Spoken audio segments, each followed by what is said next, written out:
Senhor. Só da pessoa dizer isso já estava salvo, porque estava correndo risco de morte. Hoje não, né?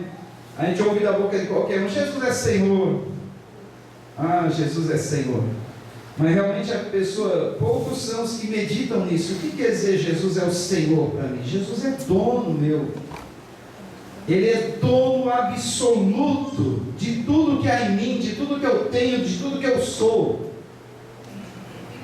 Se no teu coração você acreditar que Jesus é o teu dono, dono absoluto, pode ter certeza que você é salvo. Mas se você acreditar de coração e viver isso, né? Porque a pessoa que tem a Jesus como seu dono, Senhor absoluto, ela não faz nada sem perguntar a Jesus se ele está de acordo, já que ele é o dono, né? Eu sou assim, tudo que eu vou fazer eu fico pensando: Senhor, é da tua vontade? Posso ir? Posso fazer? Senhor, tu aprova? Porque se ele diz sim, dá tudo certo. Mas quando ele não diz sim, dá tudo errado. Então, por isso que é bom consultar. Paulo, ele apelou para o Tribunal Superior de Justiça, que era o tribunal do imperador César. Ele dizia: eu sou cidadão romano, eu tenho direito de ser julgado pelas cortes superiores, e é para lá que eu quero ir, já que eu estou preso. E Deus até aprovou, porque era necessário que ele testemunhasse aos da casa de César. Em uma das cartas que ele escreveu para uma das igrejas que ele fundou, ele, no final da carta, ele diz assim: olha, os da casa de César vos saúdam. Ele estava dizendo que ele já tinha feito discípulos, ganhado pessoas entre os da casa de César, entre os do palácio do imperador, ali no presídio, onde Paulo estava. Ele não perdia uma oportunidade de falar do amor de Jesus Cristo. E assim tem que ser conosco, queridos. Se Deus um dia nos salvou, assim tem que ser.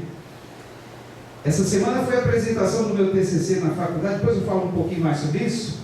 Mas eu fiz questão eu quase que transformei minha apresentação de TCC numa pregação. Eu comecei dizendo exatamente assim: olha, essa manhã é com prazer que eu venho falar de dois assuntos que eu amo muito. O primeiro deles, a Bíblia. Eu amo a Bíblia, e eu tenho um profundo amor, reverência e respeito por esse livro, porque esse livro me salvou. Eu falei: eu não vou contar meu testemunho aqui, porque o tempo que eu tenho aqui é pouco para isso, e não é o momento certo. Mas eu só quero dizer que eu vim com todo prazer, entusiasmo e paixão falar da Bíblia, que é um livro que eu amo muito, salvou minha vida, e por ele eu tenho vivido. É um livro que me sustenta na minha vida. E sobre o direito, cuja finalidade é a justiça, é dar a cada um o que é seu. E no final, a diretora fez questão de frisar que em poucas vezes que ela esteve numa banca examinadora, ela viu alguém defender uma tese com tanta paixão, com tanto amor, como ela presenciou naquela manhã. E sabe o que me deixou mais alegre? Eu creio que, se essa foi a missão que Deus tinha para mim nesses 5 anos que eu fiquei na faculdade, eu já estou mais do que satisfeito. Se a missão foi exaltar ali a palavra de Deus, deixar ela, a Bíblia, sendo exaltada, para mim já valeu tudo. Valeu 5 anos de esforço, sacrifício, porque a gente, quando chega a uma certa idade, eu já estou com 53, já vou para 54 ano que vem, se Deus permitir, a mente da gente é mais difícil acompanhar do que a garotada. A garotada tem uma facilidade. Eu vejo meninos lá, moças, pega aquele maço de folhas, 10, 15, 20 folhas, no dia da prova, levanta umas 2 horas mais cedo, dá uma lida e vão bem na prova. Já a gente que tem uma mente mais desgastada, precisa ficar dias e dias ali, lendo, relendo, para poder assimilar. O cérebro já está meio que desgastado, os neurônios, eles não se regeneram, eles vão se desgastando, e a gente tem essa dificuldade. Aí, olha, no dia seguinte da apresentação, eu entro na biblioteca da faculdade, e os bibliotecários saem me abraçando, dizendo: parabéns, Jonas. O professor mais antigo da casa, que é um senhor que já tem uns 80 anos, ainda dá aula lá, conhece a história da faculdade, muito tempo, ex-juiz, ex-desembargador do estado de São Paulo. Ele fez questão de ir até a biblioteca e dizer para todos ali que o meu TCC sobre a Bíblia foi um dos melhores em toda a história daquela universidade. Eu chorei quando falaram isso para mim. Ele não falou isso na minha presença.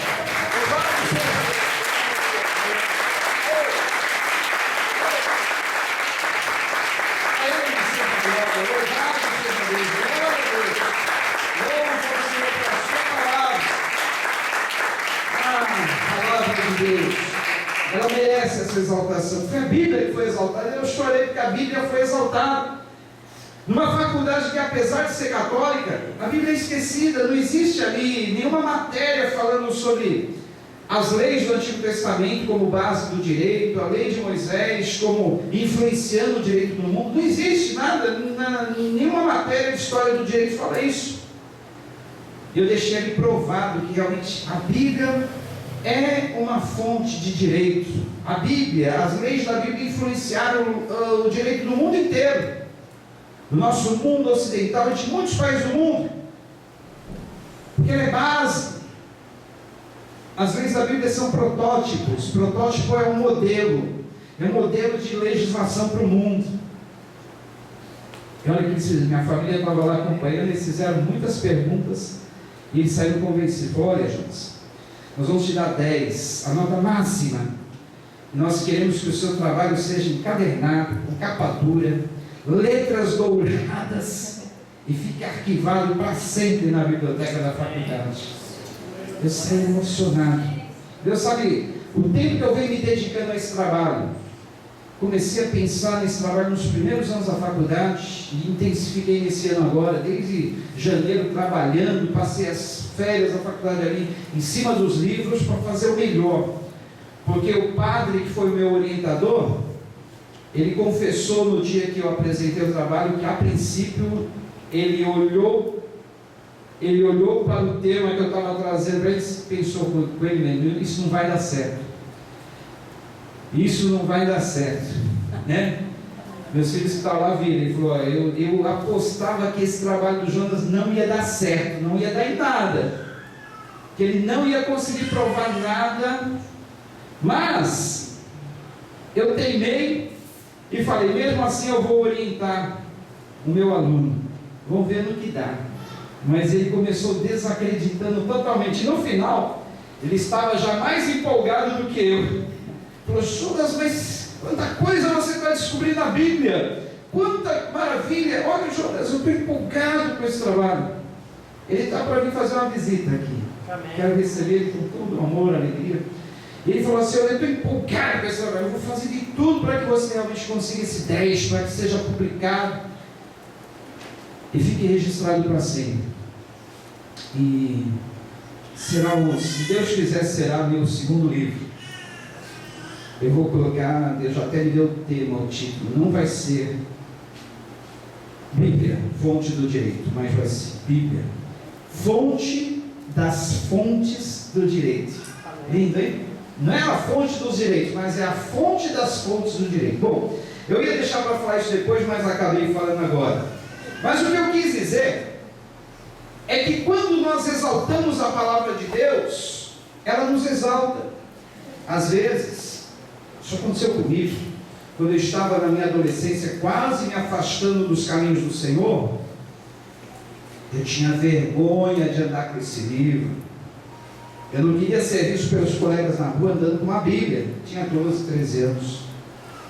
Na escola, então, eu tinha vergonha de dizer que eu era cristão. Eu falava que eu ia na igreja com meus pais. E daí, olha, foi um passo para me afastar e cair.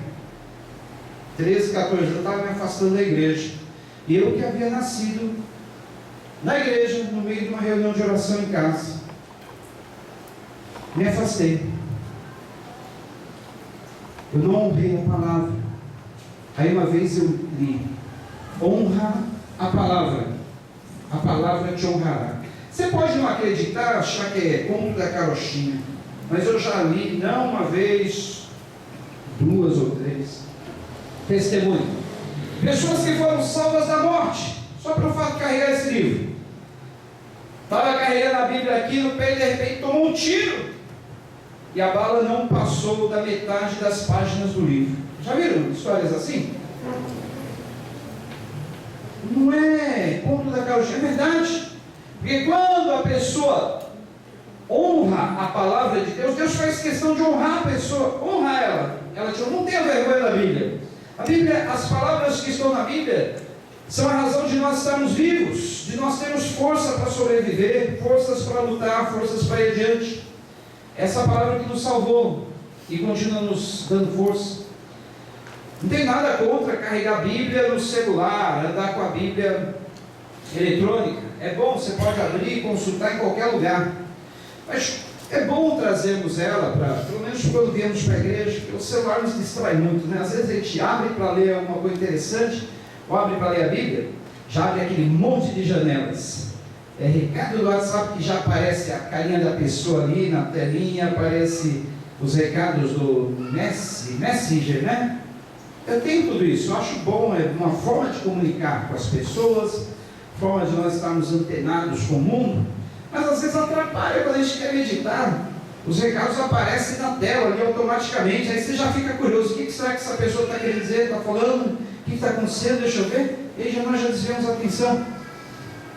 Por isso que eu gosto mais de ler a Bíblia de forma física, que é que você não tem como você se distrair. Aliás, já é uma dificuldade para você se concentrar na leitura bíblica, quanto mais então se você estiver lendo ela de forma digital. São muitos fatores para tirar a sua atenção da leitura que você está desenvolvendo. Mas vamos lá, voltando então à nossa viagem do apóstolo Paulo. O apóstolo Paulo então, no meio daquela situação, um navio indo para o norte da África. Aliás, ele ia ter que passar pelo norte da África para chegar até Roma. Eram 276 pessoas naquela embarcação. E os ventos, detalhe, os ventos eram contrários. Ventos contrários aparecem na nossa vida, viu? E eu, quando postei essa mensagem de manhãzinha lá, acordei cedo, já comecei a escrever, digitar. Quando eu postei ela ali no Face, Deus me deu uma frase, a seguinte: na nossa vida, queridos, muitas vezes, diante de mares revoltos, tempestades, nós iremos orar e o mar vai se abrir. Algumas vezes o mar se abrirá e passaremos a seco. Outras vezes oraremos, a tempestade se acalmará. Vai acontecer muitas vezes na nossa vida. Outras vezes Deus vai nos fazer andar por cima das águas. Vai acontecer na tua vida muitas vezes. Mas só que algumas vezes, não poucas vezes, Deus permitirá que nós enfrentemos as tempestades. Deus permitirá que nós venhamos enfrentar as ondas, os ventos contrários. Deus muitas vezes não vai abrir o mar, não vai fazer com que a gente ande triunfalmente sobre as ondas, não vai acalmar os mares, mas Ele vai fazer com que a gente enfrente as ondas, os ventos contrários e as tempestades. Sabe com qual objetivo? Nos fortalecer na fé, fazer com que a gente saia mais forte daquela luta, fazer com que a gente venha ganhar mais resistência. fazer com que a gente venha adquirir mais experiência. Então, queridos, não pense que na vida cristã Deus sempre vai abrir os mares, fazer a gente andar por sobre as ondas, fazer as ondas se acalmar. Não! Muitas vezes Ele vai permitir que elas venham ainda mais fortes, que os ventos sobrem ainda mais contrariamente. Ele vai permitir muitas tempestades, mas é através disso que nós somos treinados. Lembra ali do que eu falei do treinamento de sobrevivência? É através disso que nós somos treinados e fortalecidos. E saímos daquela luta adquirindo mais experiência, mais força. Aí diz o versículo 4, 5: tendo atravessado o mar aberto ao longo da Cilícia e da Panfilha, ancoramos em Mirra, na Lícia. Ali o centurião encontrou um navio alexandrino que estava de partida para a Itália, e nele nos fez embarcar. Navegamos vagarosamente por muitos dias, e tivemos dificuldade para chegar a Quinido, e não sendo possível prosseguir em nossa rota devido aos ventos contrários. Navegamos ao sul de Creta, de fronte de Salmona. Costeamos a ilha com dificuldade. Chegamos a um lugar chamado Bons Portos, perto da cidade de Lazé. Aí você pode perguntar, mas Paulo não era homem de fé, o maior homem de fé do Novo Testamento, o grande apóstolo Paulo. Se os ventos eram contrários, por que ele não repreendeu os ventos? Porque ele não mandou que o mar se acalmasse, os ventos se aquietassem, como fez o mestre da Galileia? É aquilo que eu acabei de falar. Muitas vezes na nossa vida vamos orar para as tempestades se acalmarem, para o vento se aquietar, para o mar se fazer bonança, mas muitas vezes não vai acontecer isso. Deus quer que enfrentemos. E Deus tinha um propósito. Nós vamos ver mais para frente qual é o propósito que Deus tinha com isso. No versículo 9 está escrito: tínhamos perdido muito tempo, e agora a navegação se tornara perigosa, pois já tinha passado o jejum, aquele dia de jejum do povo judeu, mais ou menos por essa época, outubro, novembro. Estou certo, pastora Cristina Jansen? Mais ou menos por essa época, né? Yom Kippur.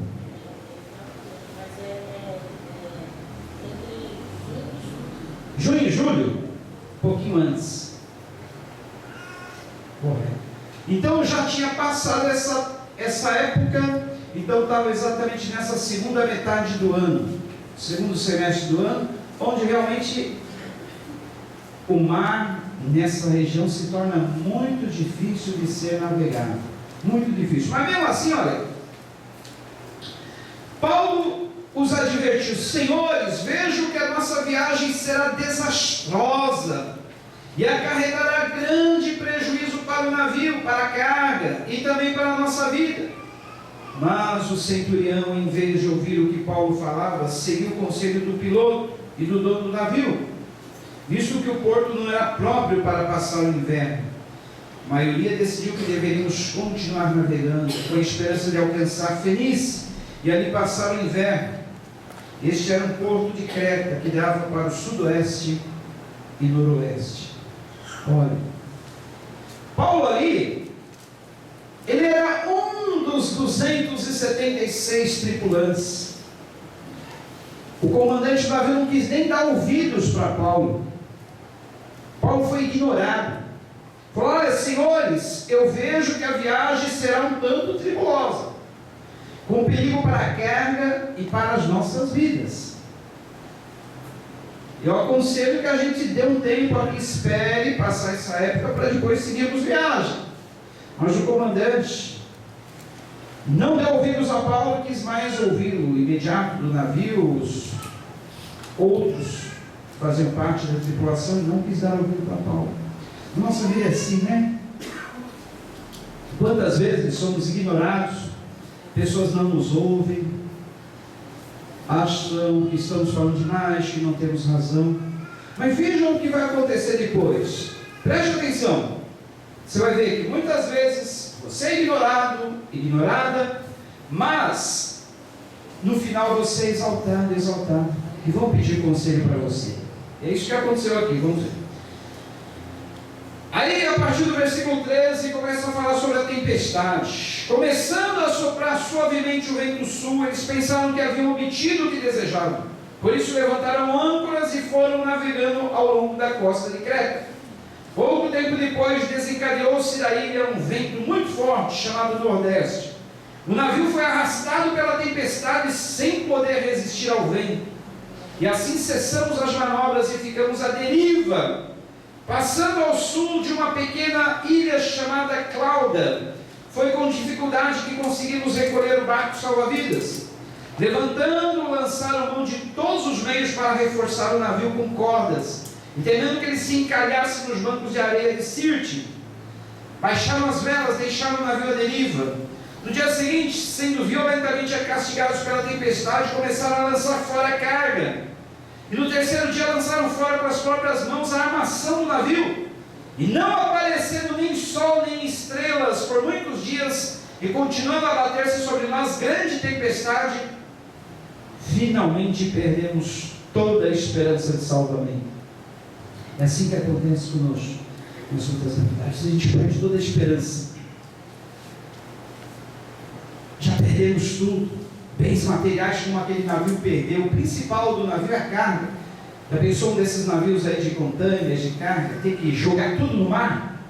Com todas as mercadorias preciosas que tem ali, jogar tudo no mar, porque ou joga no mar, ou vai tudo à deriva com as pessoas e tudo. Então, para tentar salvar pelo menos as pessoas, lançaram a carga do navio. Era um navio cargueiro e ao mesmo tempo de pessoas. Lançaram tudo, foram lançando. Então, às vezes na nossa vida nós estamos assim.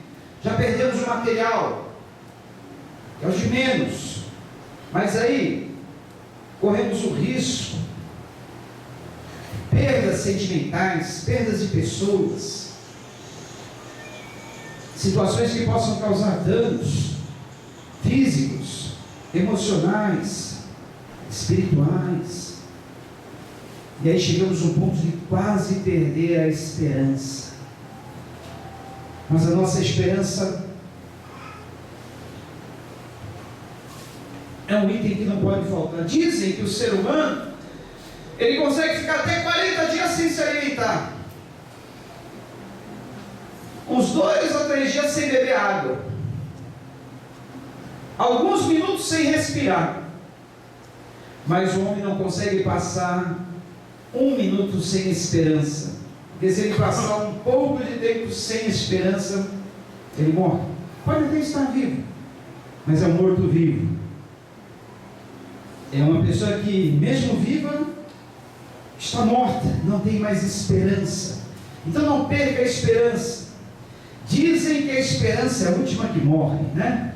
Mas no nosso caso, a nossa esperança morreu, mas ressuscitou ao terceiro dia. Aí está viva a nossa esperança. Ela se chama Jesus de Nazaré. Jesus é a nossa esperança. É por ele que nós vamos vivendo, é por ele que nós temos essa viva esperança. Que um dia também venceremos, já vencemos a morte. E um dia estaremos para sempre vivendo com ele em toda a eternidade. Então, Paulo confessa que naquela situação, eles ficaram como que sem esperança. E no versículo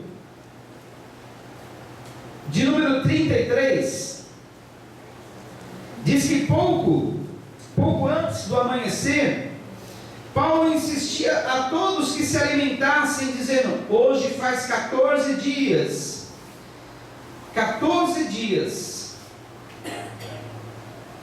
que vocês têm estado em vigília constante, sem nada a comer.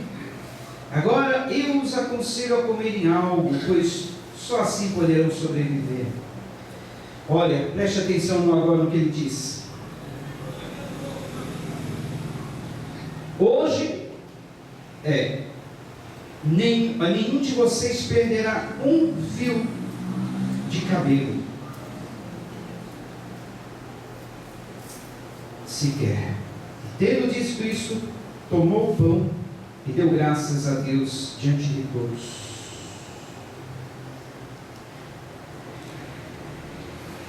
Olha a convicção que Paulo teve ali ao dizer, olha, podem ficar tranquilos, como já fazia 14 dias que eles não comiam, estavam naquela luta ali no meio do mar, e Paulo falou assim, olha, fiquem tranquilos, de todos que estão aqui, nenhum perderá um fio de cabelo sequer.